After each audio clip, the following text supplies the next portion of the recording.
Syarat demi syarat dikasih keluarga Pak Bambang biar mereka masuk lagi. Nah inilah yang tadi gue bilang, kayak syaratnya gak masuk akal. Yang disuruh nyiapin beberapa darah korban gitu dan kasih ke sektenya, ke kepala sektenya.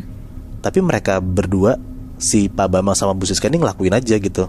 Karena mereka mikir kayak, daripada gue hilang arah dan gue merasa safe place gue di sekte ini, mereka ngelakuin. Itu harus berapa orang, Muy? Si kepala sekte ini bilang kalau misalnya mereka harus nyiapin 3 korban, 3 orang yang harus dia bunuh dalam tanda kutip buat darah-darahnya dikasih ke pemimpin sektenya itu.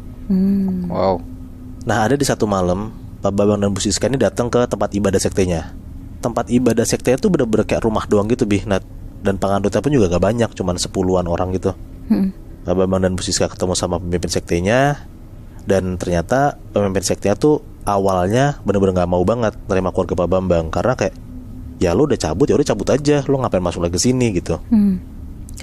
Tapi dengan keadaan Pak Bambang dan Bu Siska yang ngebegging, mereka melas-melas, dan kepala sekte ini ngeliat kalau misalnya satu keluarga ini, bapak dan ibu ini ngerasa hilang arah banget, akhirnya pemimpin ini iba. Dan akhirnya dikasihlah syarat itu, kalau misalnya lo mau masuk sekte ini lagi, ya lo harus nyiapin 3 darah korban yang lo kasih ke gua. Dan si pemimpin sekte itu ngasih waktu 7 hari buat ke Pak Bambang dan Bu Siska. Kalau misalnya lebih dari 7 hari mereka ngasih darah 3 korban itu, ya mereka gak bisa terima lagi.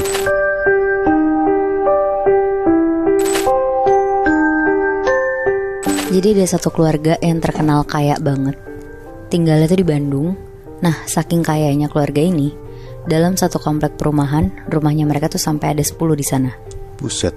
Wow. Keluarga ini kita sebut aja keluarganya Pak Bayu.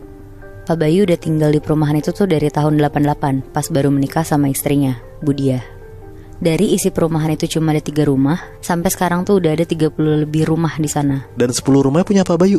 Iya bener, Muy. Buset. Jadi ini gue mau ceritain gimana awal Pak Bayu tuh bisa sekaya yang sekarang. Oh berarti ini mereka belum punya 10 rumah yang lo bilang tadi? Belum, Bi. Ini awal mula Pak Bayu bisa punya sampai 10 rumah di perumahan itu. Oke. Pak Bayu tuh kerjanya di pertambangan di Kalimantan. Jadi untuk dia pulang ke rumah juga hitungannya tuh jarang. Budia pun tuh udah biasa ditinggal kerja sama Pak Bayu. Karena kalau kerja di pertambangan itu kan emang pulangnya beberapa bulan sekali. Dan pas banget setelah 2 tahun menikah, mereka tuh dikasih anak pertama. Jadi Budia juga gak ngerasa terlalu kesepian kalau ditinggal sama Pak Bayu. Setelah anaknya lahir, Budia tuh sering banget ngeluh ke Pak Bayu karena benar-benar gak kuat ngurusin anaknya sendirian. Ditambah setahun kemudian Budia tuh hamil anak kedua. Jadi Budia nyuruh Pak Bayu buat cari kerjaan lain biar bisa bantu Budia ngurus anak-anaknya. Pokoknya sempet lah kejadian cekcok di rumah tangganya mereka.